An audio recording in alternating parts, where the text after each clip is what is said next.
What is up, guys? It is time for a little late slate swap and sweat where we're going to do all of those things, no matter how uncomfortable they may sound, and walk you through the late slate, talk about the main slate, talk about any swap-demizing we might do with a lot of injury news still hanging out over our heads to talk about. But I'm Chris Spags, joined by a man I have not been on the same channel with in a while. I guess we've been on the same channel, but not the same shows. And you're going to know him. You're going to love him. He's your old pal, EMac. How are you doing, EMac? I'm doing good. Yeah, we haven't done a show in quite some time. Like, gosh, it actually might have been a pre sports shutdown. Actually, now that I think about it, it's been a while because you got pulled off of those weekend baseball shows, and I got to do those. Oh yeah, boy, shucks, I was so sad about that.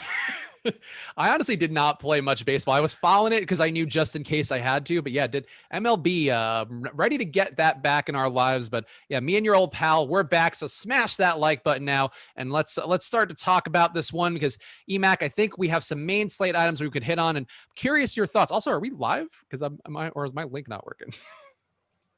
I'm trying to see. It won't. Did it start and then stop? No, okay, we're on now. Okay. All right. I think I'm on the right link. Oh, it's a separate link. There's two stream links, and this is the incorrect one. So my bad. I'm now our boy Tyler behind the scenes. He's no Jordan. That's what I'll say right away. That's right. Jordan, who keeps losing to me in head-to-heads. Melissa beats me. I beat Jordan. The circle of life continues. But we are live here, and I love Tyler as much as anybody here, so I just want to make that clear before he gets angry on camera and starts yelling F-bombs into the mic. But make sure you guys hit the like button on this new link and stay tuned here. And let me make sure the old channel link also has this too. But EMac, how are your main slate lineups doing right now? That's the part we like to talk about up top here. We could talk about any swap-demizing. Is there anybody who's killing your lineups right now as chalk that perhaps you hadn't accounted for? I don't. I'm clicking on it now, and I'm currently winning as much as I entered.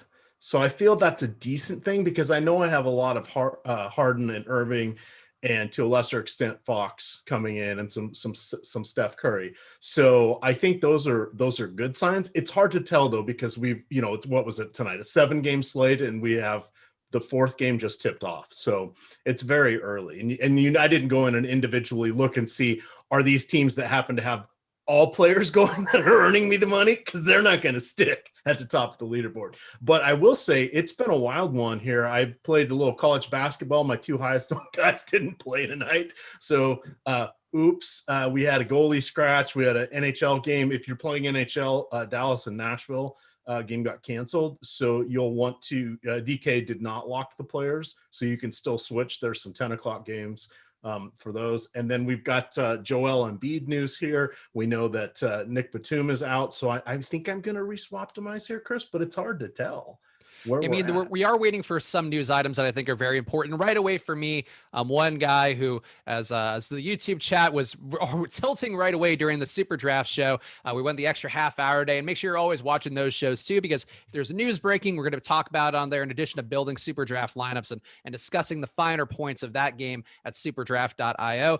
But the main thing for me is DeMarcus Cousins right now is really holding down some lineups. That's I would say not a surprise, certainly, but with the projections that would have been on him, because of the lack of bodies for Houston today, I think that his underperformance here is one spot where if you have him, you have a chalky player that might be worth trying to get some of the value that's going to open up. And some of that value that could open up, we have Rashawn Holmes, a game time decision. We also have, there's one other news item that's pending. Draymond Green's expected to play, but I think that Q tag on him may be worth him being somebody getting a little more ownership of. I was already heavy on him today, so that's one guy I'm hoping can bail out some mediocre lineups out there.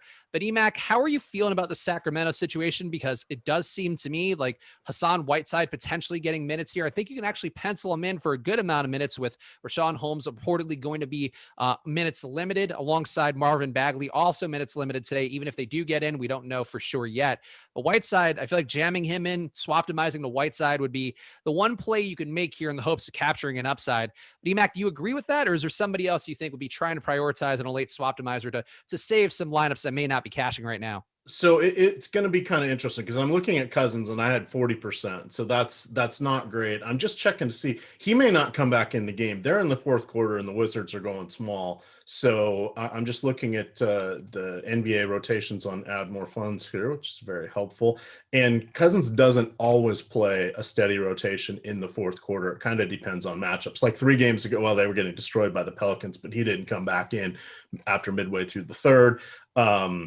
Let's see, 4 games ago, same thing happened. Against Charlotte, they went small. So I don't think he's going to come back in. So the pivot, I think, is to perhaps turn somebody like JaVale McGee into Hassan Whiteside, because the people that aren't going to be doing the swaptomizing are going to stick on McGee, and Whiteside shouldn't have even really been in their player pool because there were too many uncertainties. We're still waiting for a little bit more news here to find out what's happened. I don't want to play Bagley. I don't want to play Holmes, even if they're in. So I took those guys. I'm pretty sure I took them both out of my player pool, and I took Bielitsa out as well because there's no guarantee of what he's going to be playing. Either. And if Bagley was back in, it was probably going to cut his minutes because remember, he went 4 or 5 weeks without setting foot on the floor. Luke Walton, I just shake my head. I just had a mystery solved, by the way, from the Live Before Lock show. R. Cathels is saying that he was talking about Bielitsa when he said BJ Ballin. Yes. I was like, was BJ Armstrong? Was he ever on the Pacers? I swear that I didn't look it up after the show because honestly, the second that the conversation finished, I was done. But the Pacers had a BJ Johnson at some point. Like they had a BJ Johnson last year who was on their team, which, a very pun-heavy name, I would say. But still, there definitely was a player who existed. I didn't imagine him entirely. I'm confident in that. Tyler Johnson. That was the name I heard. I was like, oh, he's still league. I don't remember who he's playing for. I was telling Chris pre-show, I'm like, yeah, I heard some player's name today. Fresno State's own Tyler Johnson. I remember when he got paid by the Suns. That was a bad contract, I guess. Oh, so it wasn't the Pacers. BJ Johnson was on the Magic last year. That's where, okay, that's now who it is. BJ Johnson played for the Hawks, played for the Kings, played for the Magic, is not a factor in the NBA today, but that was the NBA BJ that came to mind, again, besides those Suns players. But that's the guy I was thinking of. So anybody who really is curious about how my brain works and the terrible horrors within, that is in fact how that goes. When does the late slate cheat sheet out? I don't even think that's a thing we do, is it? Oh, it is. Okay. Yeah, it actually Good is. to know. I'm learning something here. Always helpful. We'll have to see on Mondays. I don't know who's doing that for sure, but it should be out. Let me email our director of customer service because sometimes he's the one that does it. So. Yeah, our boy T McBee moving up the food chain, getting things done. And that's he's the guy I guess we have to be accountable for. Also, Ray Spalding helped in the locker room. I'm not watching the game live here. I'm going to put it on just to see if Cousins gets one more stint with looking like a blowout for Houston, or looking like a blowout rather for Houston to suffer at the hands of Washington today. And this is one of the things I'm going to tilt about real fast because EMac and I were talking briefly before the show. I don't know why everybody played Bradley Beal. Like the price on DraftKings was solid. And I think, too, maybe some people mentally got there with Westbrook. He hasn't played a lot of back-to-back. Star boy Greg Ehrenberg had to learn the hard way after saying the logical thing on the strategy show, then getting torn apart by people because it turned out that Russell Westbrook did play his first back-to-back of the year today. But Beal, I just didn't see having this ceiling that he had today. And it may not get as high as it could have been because of this game getting out of hand. We'll see how that looks in these final minutes of the game. But EMac, where'd you land with Beal today? Because I think he's one guy that, not super chalky, but chalky enough where if you have him, I think you're in a lineup construction that probably worth optimizing even more because of Beal having the upside, especially if you played him alongside John Wall. Wait, so we're thinking Beal did poorly with 47? No, he did well. Oh. I mean, he did well enough. I think he could have been better if we assumed this game was still going well. But yeah, like I have 51% Beal, 47% Wall, 52% David Nwaba, 51% Dan Wellhouse Jr. Sadly, 22% Moritz Wagner, 10% Julius Randle, 51% Harden, 23% JaVale. That JaVale could turn into Whiteside, depending on our news. Yeah, JaVale was one I think Josh and I nickel and dimed a lot on the main show, and I their think price isn't even close. He's 3,100 on DK, which is why he played. I'm counting on 16 minutes, so I think my expectations are set. I think that's fair. And the main thing for me is JaVale, I think on the late slate is more appealing because he's 3,100, because there aren't a lot of guys, 3K range that you're going to want to play here. Even if, we do get some news or Cedi Osman's 3,300. He's one guy that could benefit if Taurean Prince doesn't make it in. Taurean Prince, also a game time decision. Whiteside, 4,300 on DK. I would say that price certainly kind of stands on its own. But JaVale McGee, Mac, is one guy that I think is more valuable on the late slate than he would be during the main slate. I just didn't see the upside there for him. I think there are some other value plays with a little bit of a higher ceiling and a safer pathway to getting minutes. Is there anybody for you who kind of strikes that same chord where you might have gotten them on the main slate, but they didn't look great, but on the late slate, they're looking particularly good? There will be a few here and there. That's where I'm going to end up with like more Jeff Green, probably Bruce Brown, some of those guys that weren't really they were in my player pool, but I just wasn't getting to them. I'd like to get some Marcus Morris now that Nick Batum is out. Morris, I was trying to do a global swap. It doesn't work because he's a little like $100 more than Batum, so I had to go in and fix a few things there. But at this point, he's kind of going to have to be the guy. I think Reggie Jackson was okay on the main slate. I think he's really good now from those standpoints. And then I was trying to figure out, do we get some Terance Mann in our lives? What are some of these other backup players? I mean, I haven't really dove into the Clippers roster that much because I usually don't. I mean, it's either Kawhi or Paul George, and I really don't play anybody else. Lou Williams, is he old? Was he just in a slump? Was he harboring some sort of injury? I think, how old is Lou Will? You want to guess? He's got to be 32 or so, I would 34. Guess. Like oh, really? Okay. He feels NBA old, but not real life old. But I guess, yeah, he's old enough. 34. Yep. I've looked that up at some point. I didn't just pull that number out of the air, but he's been in the NBA for like 15 years now or 14 years, some crazy thing like that. Our boy, other Eric Lindquist in the YouTube chat here saying, just play Mann. Mann is a free square now, which I think is interesting because Terance Mann is a guy for me projection wise that I don't tend to land on a lot, barring, pretty much everybody for the Clippers being out on the year, scoring about 0.76 fantasy points per minute in terms of DK points, 13% usage rate, I guess 14% if you want to round it up a little bit more. He does rebound well. He does defend well. And I think he's sort of fallen into some steals the last time that he's got last couple times he's got meaningful minutes. He's a good defender. He's got that going for him. But I think in this group, he's going to be starting alongside Lou Will, alongside Marcus Morris, alongside Ibaka, Reggie Jackson. It's actually kind of a high usage group that he's going to be in here. And I have some questions about Mann. I feel like our boy Eric Lindquist is about as sharp as you can get, and normally very good at sussing out this value. But I'm going to disagree a little bit on Mann. I'm not seeing a lot of reason to get him, especially at 30% owned on the late slate. I'm not as big of a believer, but EMac, you tell me, how do you feel about Terance Mann knowing that he's going to be starting here? We don't have Batum, so the minutes are certainly there with all the absences. Of course, Kawhi and Paul George out as well. All right. Sorry, I'm just getting our links out on social media. There's a bunch of people on the other 100 people in the other show that's not going live. So, live and learn. That's life. You got it's a shell game here on the YouTube channel. You got to really earn it if you want to watch our shows. Yeah. Well, if you hit the notification bell, it's going to be dinging. That it popped up here for me when we went live, but that's because I'm subscribed to the channel. It just didn't come on the landing page where we were. Just okay. It's okay.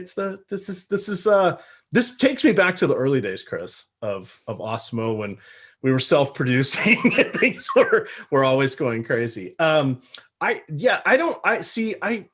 like to listen to Eric. I think he has some good takes, but we differed on a big one last night. It was going with Porter Jr. And I said, I don't know that he's a good play. And he said, no, you're wrong.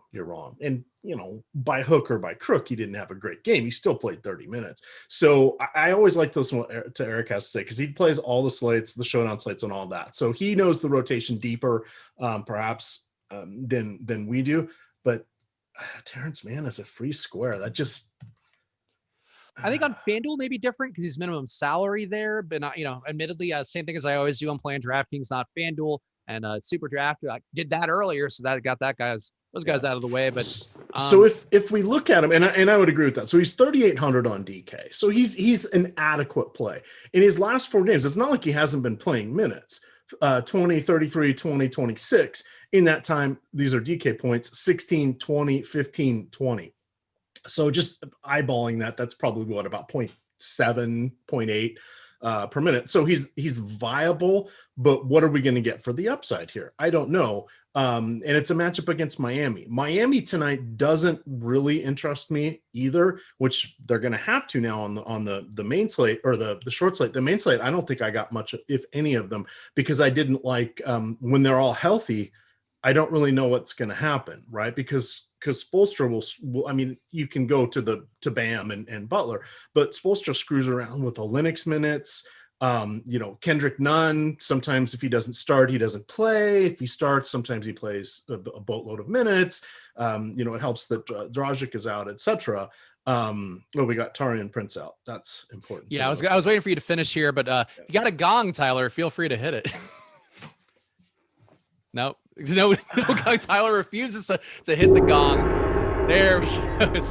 So a news god alert here. Yeah, no Taurean Prince. So let's talk about it. I'm just going to update the minutes on my end briefly. I tried to get a ballpark read on Cedi Osman, who our pal Josh did a live before lock show with him earlier. He was sort of planning around the idea of Cedi Osman being a guy that he wanted to get to his value. And Taurean Prince, to me, I was a little bit reluctant to try to force my way there, because if he got ruled in, then you're kind of left holding the bag in a way that I don't want to play Taurean Prince. But Cedi Osman, to me, if I were to give him 30 minutes here, and I think that's not a sure thing either. We do have enough bodies in Cleveland that could take some minutes away potentially. Guys like Lamar Stevens have been in the lineup recently. Okoro's been seeing more minutes. Even Dylan Windler, Damian Dotson, those guys in the mix. But I do think if you give Cedi Osman 30 minutes, he looks like the best value play on the slate. I would much rather have him than Terance Mann. But EMac, how do you feel about Cedi Osman? And obviously accounting for the fact that we're not sure of the Awesemo data on this yet, so you got to kind of take some guesswork. I ended up saying the same thing last night with Eric. Cedi Osman, I never can get him right. 2 days this year, I've written him up in the DFS building blocks as a risky chalk, and both those days he scored 40 fantasy points. Go look at his game logs. That's 2 of the 3 times he's done it. I think if we stretch back to the beginning of last year, he has I'm going off memory, but I think it was something like 17 games out of his last 100 or something like that have been above 34 fantasy points. The upside's not there. You've either lucked into it or you've been gobsmacked by single digits or low teens far too many times. I think that makes him a polarizing play. I'm curious to see where the popularity comes in, because if this is one where he's going to kind of be more popular, then I want to go the other direction. And if Cedi Osman beats me yet again, and by beating me, I mean whacking me about the head with my analysis, so be it. I do think Cedi to me would be somebody that, God, I don't want to. Eric Lindquist is going to be stoked, but I feel like I'm going to have to actually do a little swap-tomize here, because Cedi, I think, is going to be an important enough play. The issue for me is I played so much Nwaba that I now feel like it might get weird if I force Cedi in, because Nwaba was the value play I liked the most. I think he mostly got there, not a fantastic day, but enough at his price point to be useful. Cedi, though, I think out of all the guys you're going to swap-tomize for, I would swap-tomize to Cedi a lot more than I'd want Mann. I'm going to dig my heels in here. I think Osman over Mann is really going to be my take that I want to bring here, because there's just so much opportunity left behind. And guys on Cleveland, Garland, I've talked about on the live before lock show. Love him today. Sexton as well. Think he's a solid play, though Garland, relative to price on DK, to be the one that I want. But Cedi Osman, I feel like he's very solid. Like I would have had him right there with Nwaba if I had put this in initially today. And I think to me, Osman, I would put a cut above Mann, because at least Osman shoots. I think that's the main thing. You're talking about a 20% use rate guy who does contribute some assists, does rebound a little bit. And Mann, you're sort of talking about a 13% use rate guy who doesn't have a lot to offer besides rebounding. I think Osman to me is just clearly the better play. All right. Yeah, I'm just going to go the other way on that one. Do you do sports betting, Chris? We talked about this for a hot minute at the beginning of the show. They give you these odds boosts. We have oddshopper.com, awesemo.oddshopper.com. You guys can go check that out. It's totally free. We also have Awesemo odds, where we give a ton of betting write-ups, and we do a lot of write-ups around the different sites offering boosters. So like one of the ones that I got suckered into tonight, these guys know what they're doing at the casino or at the sports books. I did the Utah Jazz first score, and they gave me a 200% or 200% odds boost. So my 5, instead of being 9, was going to be 5 into 15. And I've really liked starting to do these here, but it's not fun when you lose. And I was doing some in-game wagering last night. Did not go well for me. Also, I just want to correct one thing. I didn't realize Nawaba had 40 fantasy points. So I feel that's when we started the show, he was just kind of trucking along mediocrely. And apparently he's became a superstar during this time frame. So that's something that happens when you're doing your show prep here, that David Nawaba, he'll just explode out of nowhere when you don't even realize. Yeah, he was cleaning the glass, shall we say, in this last stint. There's 2.5 minutes left in the Wizards game. He's still on the court. He's got 19 points, 10 boards, 4 personal fouls, 7 of 10 though. All 3 of his misses were 3-pointers. Interesting. So basically everybody for Houston was a good play tonight besides DeMarcus Cousins. That's fun. And Sterling Brown. Oh yeah, and Sterling Brown. Sterling Brown, the minutes coming off the bench, I guess there's some risk, but this is one of the things that we talk about sometimes where, if you're a high usage guy coming off the bench, it's great. But if you're a role player like Nawaba, you just want to be getting that extended court time, the ability to fall ass backwards into some layups, some rebounds, some fouls, whatever the case may be for Nawaba. And yeah, that's a crazy outcome for Nawaba. That's definitely the highest, the 99th percentile outcome for David Nawaba in this spot.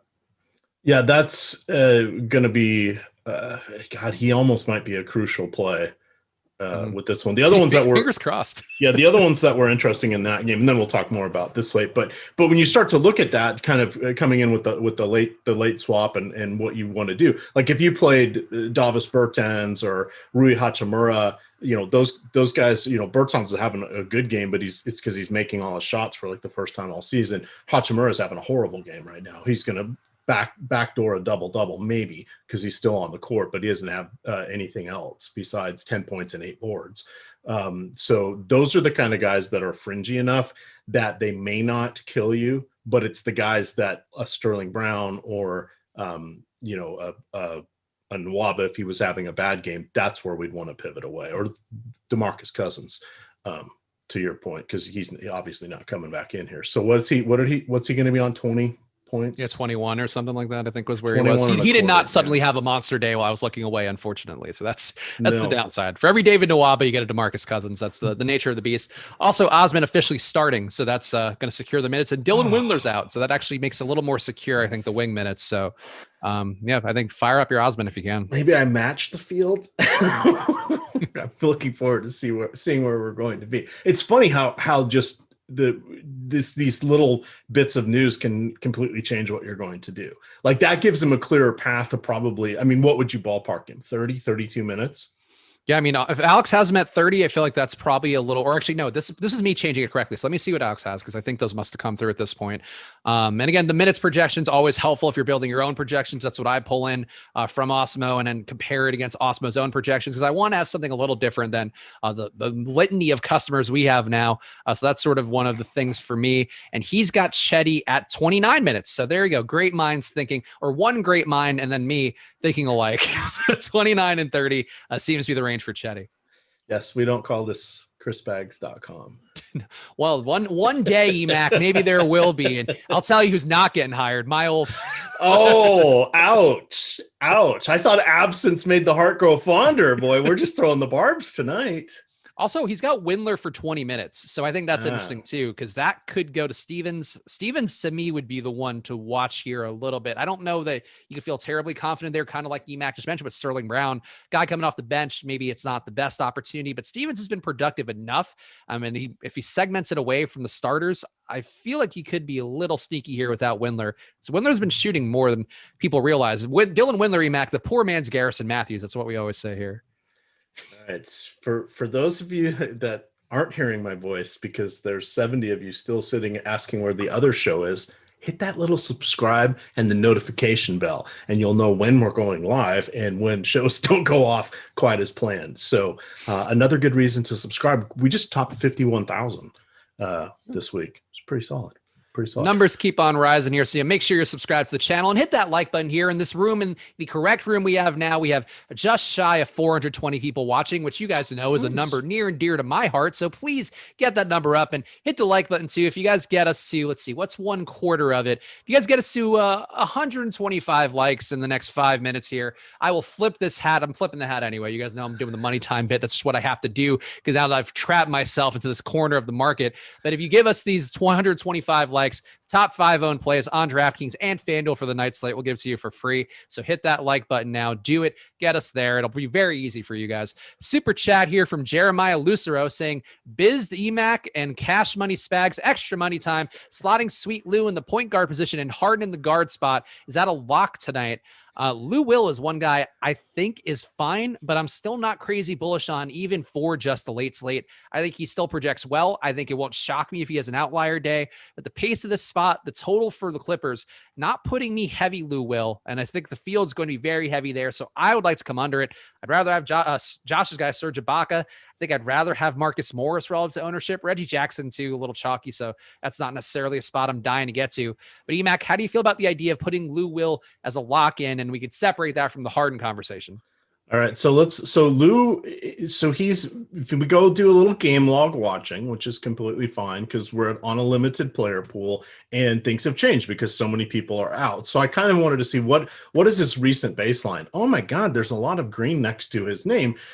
He's been playing decent minutes in the upper 20s in 3 of his last 4. Here's the secret though. He's been making his field goals at about 50% clip. I mean, 3 games ago, he was 10 of 15. He's also been getting to the line. In his last 4 games, he's been to the line 23 times. You have to go, that is higher than the prior 9 games total. So these are the, so everything's coming up roses for him when it comes to scoring. 30, 17, 27, and 23 NBA points. He also had 10 assists in that last game. He'll handle the ball more, but because Reggie Jackson kind of, is that point guard, combo guard, leans a little bit more towards point guard than Lou does. But Lou, we've seen it for years. He just cooks in the fourth quarter and kind of does a little bit of everything. So now he's going to have the opportunity to do that all game. He's been playing back to the minutes because I was concerned, is something wrong? Is he conditioning? What's going on? 32, 24, 28, 29, 22, 23, 20, 22, 17, 28. Those are solid minutes. Him playing another 30, 34 minutes tonight, I'm not concerned about it being a back-to-back or anything like that because he's, they'll burn him here and then he will either get lesser minutes or, even if they roll, well, they're not going to roll Miami, I don't think. But if that were to happen, we've seen so many weird. I didn't think Oklahoma City Thunder were going to beat the Bucks last night without any of their players. I think I saw Alex Baker take the court there in the fourth quarter. I wasn't sure. But I think Lou is good. Anytime you're going to be going with someone that is so scoring dependent and is more of a jump shooter, or he's more of an outside shooter than a go to the rim kind of guy, there's just risk. He's been on one hell of a heater that can disappear because we can go look at some of his other games, 2 for 7, 3 for 9, 4 for 11, 4 for 9. Those are okay totals, but he didn't crack 20 fantasy points in any one of those because he doesn't put up any peripherals anymore. So there is risk there. A lot of the field's going to be on him. I don't know how much over the field I'd want to go against Miami in this one. So I think maybe you go 80% of wherever the field's at, 75%. Feels good. When you're looking at fading a player, and this is something I've gotten more and more into, or going over the field, like how much are you doing? Because we have some of these, we have the extremes where, today I will play 50% of a whole bunch of Houston Rockets, just happens to be a good situation. But say Lou is going to be, don't have our projections up. Let's say he's 35% on this late slate. And what would you do with that information? And I'll pull up the ownership. So yeah, we have them at 41% right now. And again, guys, smash that like button here. Give us a respectable amount. If you get us to 125 likes here, we'll give you guys the top 5 owned plays on DraftKings and FanDuel for free. So help us out, get the like button to a respectable number here, and we'll do that for you guys in a little bit. But Lou, to me, so the thing with the way that I've been sort of, iterating on my process has just been trying to stay agnostic and just sorting out of the 500 lineups that I'm getting, which do have exposure caps based on guys' target scores, or, their ability to do it. If it's a guy who, hits their target score a lot, but is kind of a flimsy play, like a 3K guy with a 15-point projection, those guys for me are getting sorted out for the most part. And for Lou on the main slate, I only had 2% of him. On this slate, on a late slate, and to be clear, I'm only doing for a couple lineups here by hand. I didn't do my full allotment of lineups that I normally do for the main slates. I think for Lou, I would get a good amount. I just don't think he's a necessary play. Like, because for me, the Cleveland Cavalier guys, because Garland and Sexton look better, I actually have a better raw projection for both those guys than I do Lou, which kind of surprises me, but that's sort of the way it works out, even with a pretty aggressive hike on Lou's rates. He's got, by my mark, 30.5% usage in court time without Kawhi and Paul George, a 28% assist rate.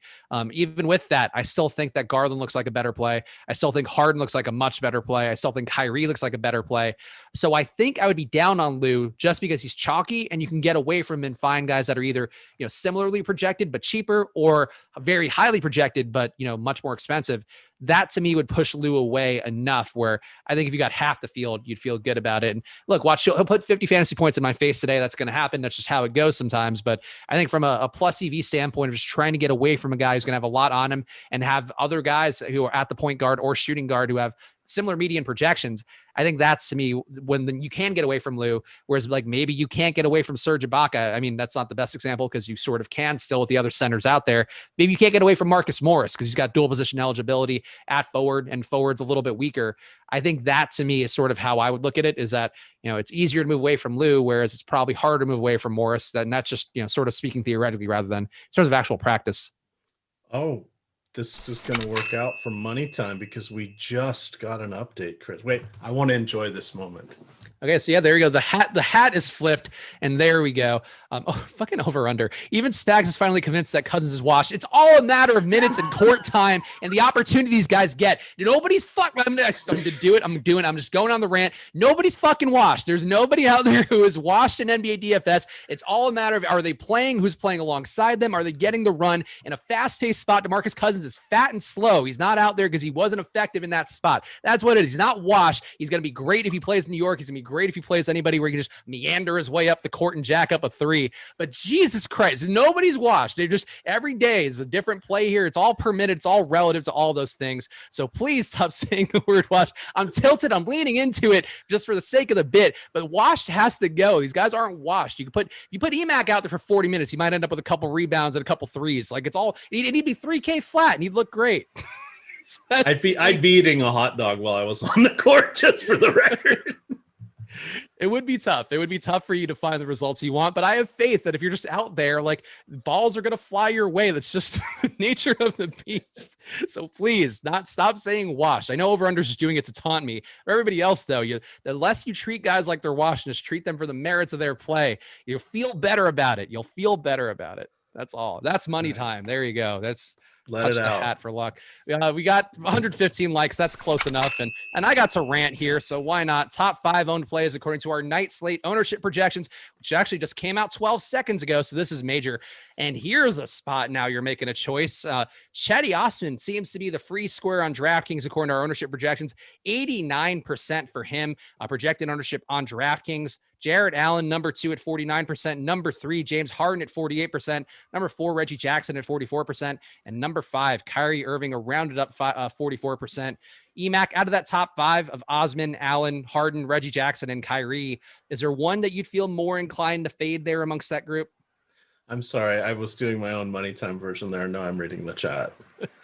Quickly, you were saying Harden? Is this the top 5 here on DraftKings for the night slate ownership? If you were to pick one of these guys to get under the field on with Cedi, Jarrett Allen, James Harden, Reggie Jackson, and Kyrie for DraftKings, which of these guys would you feel most inclined to get under on?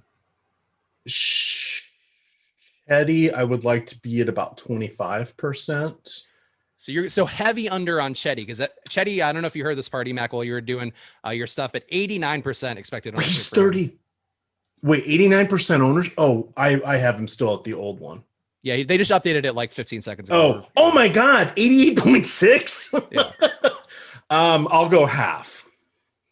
Okay, yeah, half. I mean, I might be more inclined to just take the 100 and live and die by Cedi, but I get it. I get that that's the way that it goes. But yeah, got a couple super chats here. So let's see. Oh, Lou. Yeah, I just did the wrong Control F. Lou.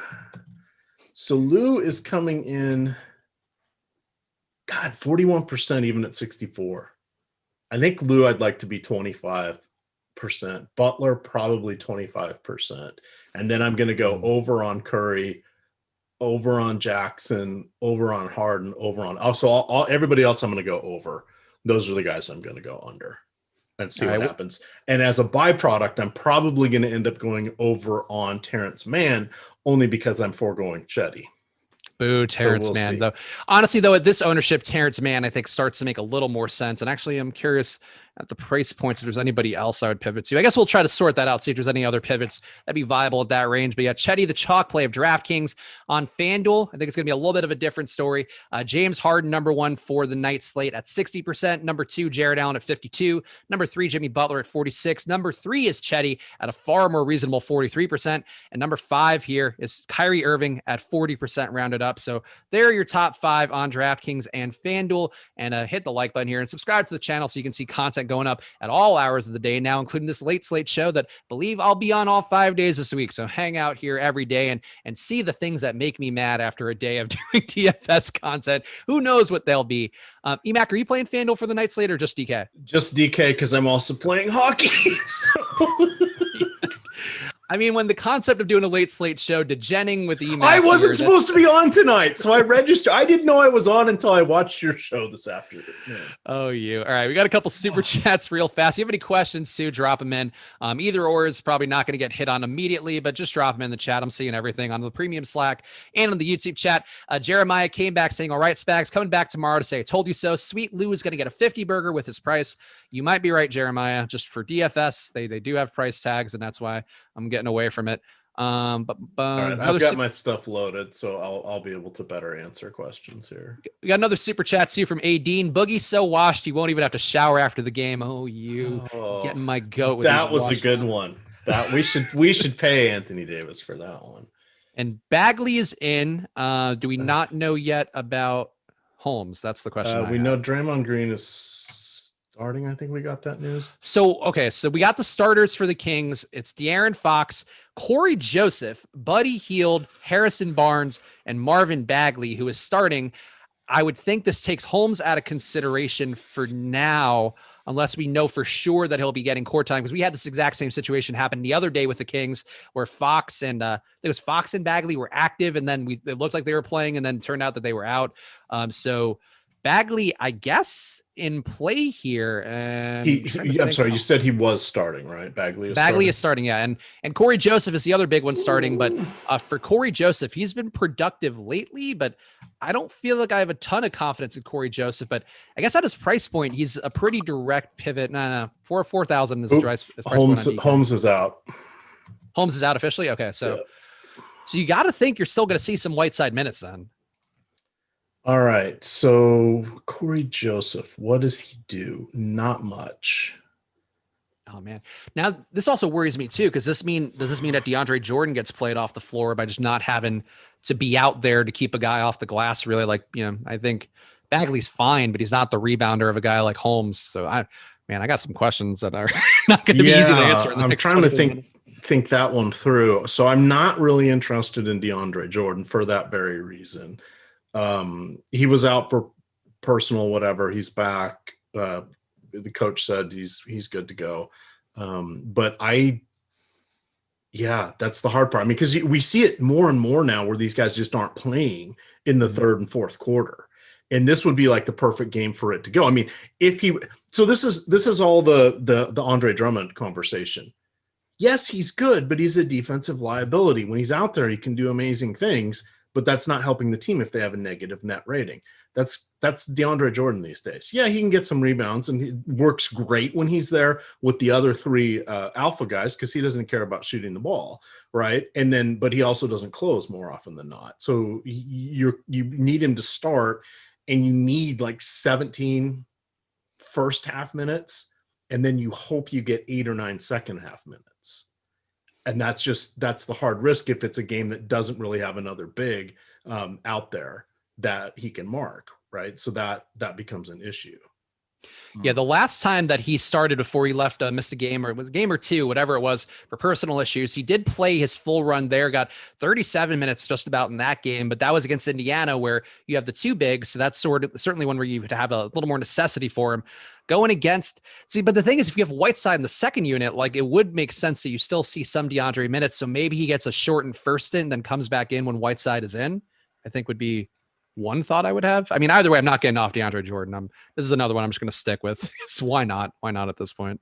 Yeah, and on the main slate, that's so this is where you can, and it's hard to do and it's hard to explain and quantify because you have different situations, and we see this a lot in the NFL, right? With the 2-game slates and the 4-game playoffs and then the 2 games the next day. And you may be really high on someone in that 4-game slate. And then the question becomes, well, then it becomes down to a 2-game slate. Now you may have to do something different because you're reacting to what the field is doing. The rules have changed. And sometimes it's hard to wrap your head around that because it sometimes feels like you're rooting for one player in a certain case and against him in another.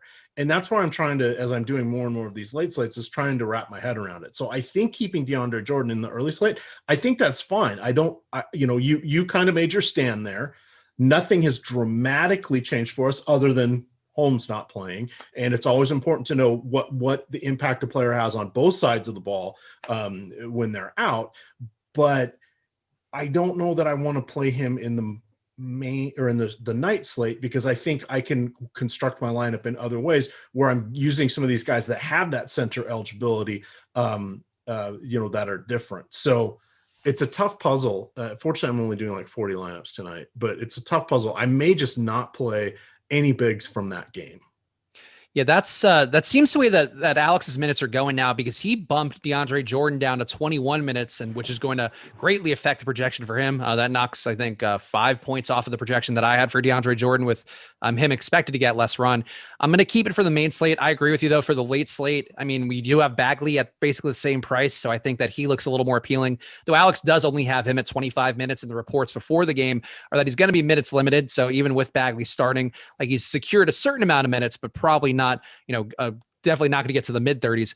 The interesting thing, though, is with Alex dropping DeAndre Jordan's minutes, he still has Whiteside getting 19 minutes, which makes him, I think, basically looks like an unfadable value play. I think his projection is basically right where Bagley's is. Man, I honestly don't know how to handle it. I feel like getting Whiteside in still seems like the move, but maybe the uncertainty makes him a little bit undervalued in terms of ownership. This is going to be a fun one tonight. How do you feel about Tyrese Halliburton? I don't have the best feel for him, honestly, where he's had some great slates for me. And then there were times the other day included where I was doing the show with Eric Lindquist, De'Aaron Fox got ruled out, and I just made the choice here that I was going to put Halliburton in whatever lineups I could. And he ended up getting the hook from Walton there because he wasn't that effective in his court time. They also pulled the hockey swap to starters there. So EMac can perk up and be happy hearing about hockey on the show. But thank you for reminding me. I do need to set those lineups. There you go. So Tyrese Halliburton in that game wasn't that great, but it seems like he's playing better in the second unit where he kind of gets a chance to get rolling downhill. And now you also have one less ball handler in that group with Corey Joseph moving to the starting group.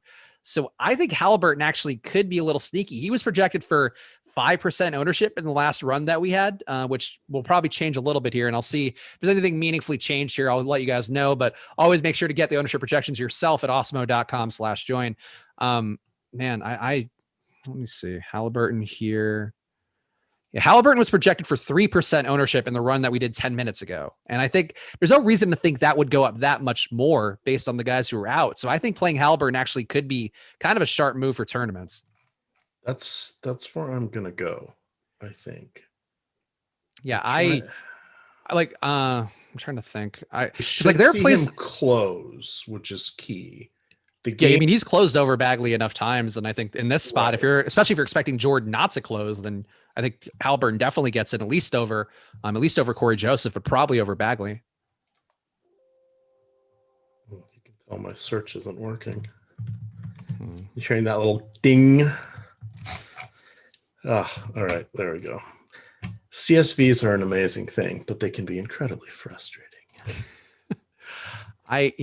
All right, so one guy I want to talk and make sure we get on the other plays too, because one play that I need to make sure that I vocalize my stance on that I mentioned briefly on the Live Before Lock show, but Jimmy Butler to me is going to be undervalued on the late slate, is undervalued for the main slate. He's one of my highest exposed guys on the main slate, and maybe the spot against the shorthanded Clippers team, they don't come through, but Butler has been such a monster without having Goran Dragic in the mix that I feel pretty confident getting the Butler, and I think looks like we have 33% ownership for him on DraftKings, which seems fine for a late slate. But overall, to me, Butler is a priority play here that we haven't talked about yet. I think he's a guy that's just benefited so much here. You can make cases for value with Kelly Olynyk, Duncan Robinson.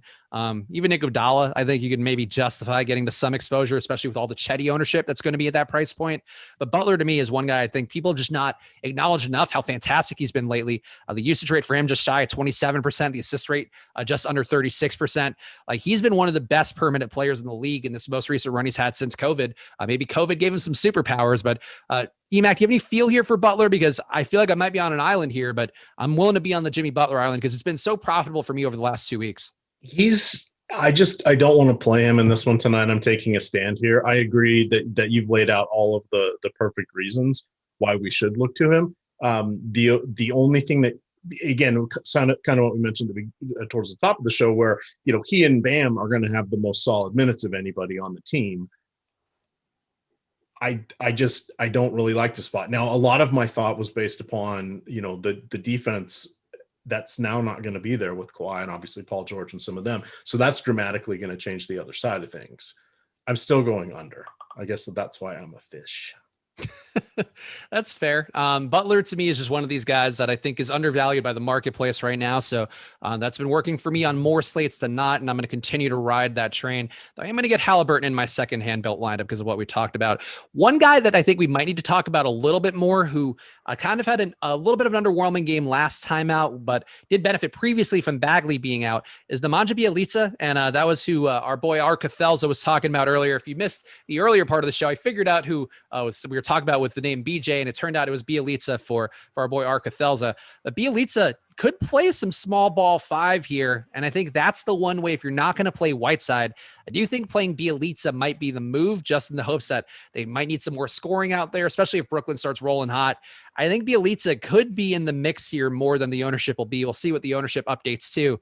But do you have any feel here for Bjelica? I know we're sort of slumming it here, but to me, this is one potentially interesting pivot point where trying to play it small. If you're not playing Jordan and you're not playing Whiteside, I think playing Bjelica could be the move. No, and I think that's actually a good one. I'm going to use 2 things here. 3 things. 1, Holmes not being there is helpful. 2, the opponent's fast and generally going to be a smaller lineup. And 3, recency bias. He hasn't been that bad. It's been, he'd sat on the bench for 5 weeks. It's not a bad time for Luke Walton to just say, yeah, you know what? We're down 20. I better put this guy out there because he can shoot. Will Luke Walton do that? I don't know. But that's what my thought would be. So he would be someone I'd be willing to probably double the field. Yeah, I think it's an interesting spot to go to Bjelica here, and the minutes have been trending upwards. And part of the reason he was out too is he was injured, but then Walton said there were personal issues that they were sorting out behind the scenes too, and maybe conflict of personality, which Luke Walton's no stranger to. But I think his play has been competent enough where he could earn his way into a few more minutes. Alex has him at 18, and it wouldn't surprise me, given that we now have 2 spots in that closing group that could be open, as maybe Corey Joseph doesn't close. We see Halliburton close over him. Maybe Bjelica closes over Bagley. And I think that's the pathway for Bjelica, which seems pretty viable because I don't see a world where Whiteside closes necessarily. No. I will say for my 2 lineups that I'm putting into the big tournament, just because I wanted to get a little skin into the game here and also get a read on how you guys will be building too. I think that for me, playing one lineup with Whiteside and playing one lineup with Bjelica would be what seems like the sharpest move to me, just to get a little taste of how this game could look either way if you are trying to get some value in there. I think that is a viable strategy. All right, let's see the questions that we have building up here, and nothing too important in the premium Slack. We got some news here. Pulling back on DJ with Green starting as Chuck GT. That's fair. I think that's, yeah, it's not great. Oh, that's why DeAndre Jordan's not starting. Oh, that sucks. I didn't even realize that part of the equation, but him not starting definitely makes it. I guess he lines up more against Whiteside if they do go to Whiteside, but there's a chance that he just doesn't play many minutes at all. So that's not great. I missed that one. I think you have 12 minutes. I think Team Eric in the chat is going to encourage you to do a little late swap optimizing there. But this is my contrarian move, is not. I don't know. The numbers are starting to not look good. No, I think I'm going to do that. I'm just going to pop these in here and take whatever exposures I have and do one last swap. Why not? Because DeAndre Jordan is definitely, I don't think he doesn't play any minutes. That feels far-fetched to me, but it definitely seems like it's closer to 20 than to 30 if they're just straight up not starting him. Yeah. Yikes. Ugh, what a late slate. It's funny, like even the late slates, we can't do a casual hangout show because it's still just chaos. we thought when we came up with this idea, we're like, oh yeah, it'll be relaxing. We can just talk a little. No, there never is. Even the late slate NFL shows, the showdown shows, those get crazy too. Yeah, it's true. There's no simple process here in DFS. You just got to cherish every moment that you have. And I'm gonna what should I cap Cedi at? I'm gonna cap Cedi in the main slate at 75%. And good God, this is just disastrous. It's not good. It sucks when you dig. Honestly, though, if I hadn't played DeMarcus Cousins, or if I hadn't played DeAndre Jordan, I think I would have played more Cousins. So I guess I can live with that overall. Why not? Yeah, that's always that. Frankly, that's an excellent point there, and that's something where we get a lot of people that oh, so and so was scratched or so and so was hurt. I would have done so well. And he's like, no, what you need to do is you need to see what did you project him for their points, and then multiply that by the ownership, and add that to your score. You can't just say, oh, I would have had X player that was 35% owned and he didn't play. If I would have had those 35 points, I'm adding that to my score. It's like, no. 35% of the field has that guy. So you gotta account for those scores going elsewhere. So that's something where once you do that and you're like, oh, I wouldn't have even been cashed. Oh, okay. Maybe I shouldn't be so mad. And then you find something else to be mad about. So here's why it was probably a good idea that our pal Eric Lindquist and then EMac just encouraged me to do here. Probably a good reason to swap optimize when your guys in starting, especially. I now have 0 DeAndre Jordan, and I think I had in my let me just double check this. I think I had like 60% of him before. So this is a real swing for me in DeAndre Jordan's torrid love affair that now he's going to go off, especially because I just pointed all of this out. Wait, why is at 51% of him before this swap optimize? So there you go. Did we? Oh, it's Cedi that's way up there. Never mind. And then I got to 37% Cedi just to kind of close the loop on this stuff. Got to 37% Cedi. Got a little more Buddy Hield for some reason. Sure, never an issue for me. Colin Sexton still very highly exposed. And Darius Garland came down a bit for me because he's limited in my crunch, but wouldn't have been limited in my actual lineup. So for anybody who cares, there you go. Is Jordan washed? DeAndre Jordan is not washed. He is, in fact, thriving. The issue is that he's going to play 20 minutes now. So that's another example, as always, of the guy not being washed. Just you got to get the court time. Just got to be out there existing, breathing, enjoying themselves. Gabriel asking, where would you go to center if you're playing FanDuel? Let me see Alex's projections here and get a read on that. This is the main slate. Terance Mann, 50%. Here I come.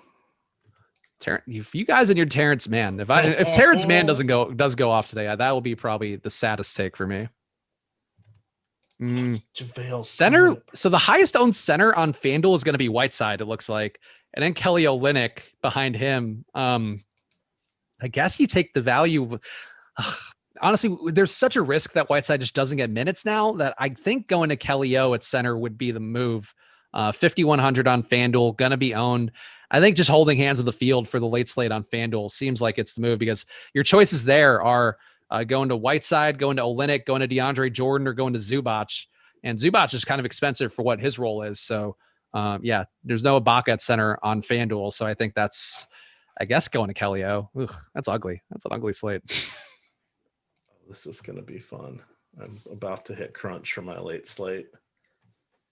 When you do that, EMac, let me know your thoughts on McGee, because apparently we got some people who are asking about JaVale McGee and where he lands. And you mean revenge, JaVale McGee? That's true. It is. There's a lot of revenge on today's slate. The torrid Beal wall love affair being torn apart before our eyes. That was the painful one. Yes. All right. So I'm going to make 63 lineups here. So I'm going to make 30 because I like to put 2 in each contest.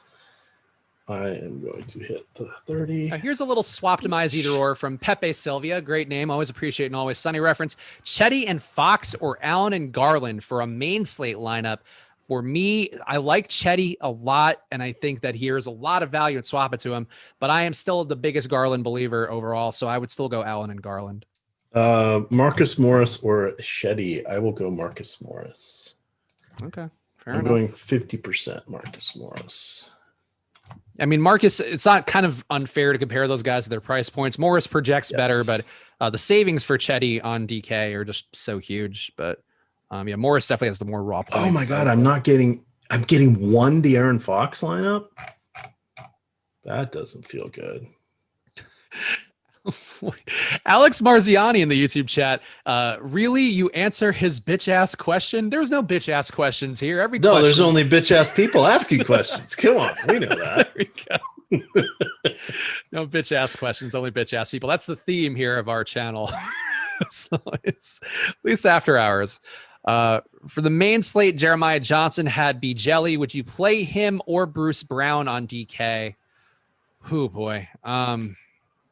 You need some contingencies for Bielitsa to get there, whereas Brown, the minutes should be a little more secure. So I think I would go Bruce Brown's way. EMac, I don't know if you have a feel for Bielitsa or Brown. I'd rather play Brown just to eliminate the uncertainty. I capped Beal at 10%. I'm not playing any of the other bigs. I have one lineup with Whiteside, but I'm going to go do some swap optimization here on my main slate now. That was just my late slate stuff. And also, we got about 5 minutes left to the late slate locks, so please make sure to hit that like button and get your lineups in to celebrate when you get your lineups in. I think that's the way you should do things. Let's see, going back to the premium Slack here. And of course, if you want to get your questions answered first, we'll take some more questions on YouTube normally than on this show than we can on the main slate shows because the chats go flying by on there. But for the most part, the best way to get your questions answered is on the premium Slack. And then it's really me lane is the username here on the premium Slack. So these are getting esoteric. Jarrett Allen and Corey Joe, or Whiteside and Lou Will, or Ibaka and Joe Harris for DK Cash. You know I love a triple threat match either or. That's really the good one. The first one. Yeah, I think for Cash, it's got to be Allen and Corey Joseph. And the Whiteside part of things, you should play some Whiteside. I think if you're playing the late slate, even if you're playing the main slate, I don't think it's the worst idea to get him in. But you have to be willing to accept the fact that you're probably going to get a 0 potentially. Or not probably, but potentially going to get a 0. I shouldn't say probably. That's my bad. Let's see. Definitely a higher probability of a 0 than there was before, for sure. Antoine Murphy saying be under on the Clips. That's one of the few times I've agreed with you, my friend. I think that's a good take. Wait, is it? That's true. I could just be in, me and Antoine are riding or dying with less Clippers in the field. All right. I'm going to take half my lineups and late swap them. So that's something I've kind of started doing as I'm just getting into the late swap thing is I don't necessarily do my whole lineup. So I play enough lineups that I have 3 each, and I usually make somewhere between 100 and 120 most slates. So I've been breaking them into thirds, and I'll say, okay, well, now I'm going to go try this because I'm still not completely comfortable with it. And a lot of times I'll lose my game stacks or other things when I'm doing this. So this is just me sort of dipping my toe in the water for all of this. Just a look behind the scenes. Alex, again, he's now settled on bitch ass questions being asked and answered accordingly. But he asked, why would Whiteside score 0? To be clear, the projections wouldn't say he's going to score 0, but the fact of the matter is you don't have to play Whiteside today now because DeAndre Jordan's coming off the bench and there's a possibility the minutes get reduced. And if Jordan's not effective in his time, it's possible they go a different direction than Whiteside. I don't know that's the most likely outcome, but it is a potential outcome. And that's sort of the stuff you have to hedge against, especially for a rotation that moves around a lot like the Kings. Like Corey Joseph starting is not something I think anybody would have expected this morning. And that's sort of what the whole Kings experience is about. So that's why it could potentially be much more risky. And that's the nature of the beast here. I'm getting so much Harden. Harden to me is my preferred play out of the 2 Brooklyn guys. I've been heavy Harden all day. Actually, how are you on Steph Curry?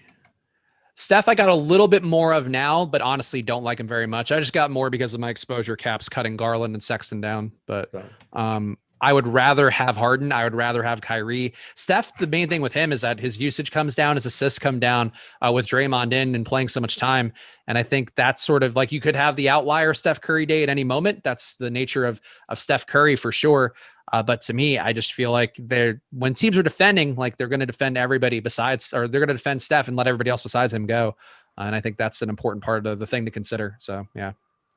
Cleveland really going to do defending? I mean, they'll try. They'll do their best to muck it up. I think it's just a matter of like, do you make it ugly enough? And then Draymond can find, Oubre, Wiggins, somebody else can heat up there. And I think that to me is the thing that I mentioned this approach on one of the slates the other day. It ended up working out fine. But I think that's the way to play Golden State right now is take the other guys. And then if Curry beats you, Curry beats you. It's going to happen, probably every few games. No, that's a reasonable one. especially as the field gets sharper. And I mean, there's just the projections are out there, and they're all going to be about within the same error bars. And that's one thing I always tell people, if some people don't want to spend on projections for basketball, that's okay. There are some free sources out there that aren't bad at all. And especially if you're going to put like a 10 or a 15% randomness on somebody, okay, well now then everybody's projections are all going to be within the same range, right? Yeah. I mean, that's close enough. The ownership projections, the boom bust, the probability, the optimal appearances in the optimal lineups, that's the next step. We're basically the only site that offers that combination of them. And that's what I think is very, very important now. Because basketball, it's in minutes. It's the most projectable sport. Doesn't mean we're always going to be right, but it's more projectable. And we are locked. So here's one last chat here from Where's Roger with saying super chat $20 message, just typing it in as if that is a form of currency on here. Quick, who do I play now? Hurry quickly. So that's play DeAndre Jordan. That's you're getting every cent of that one with that message on there.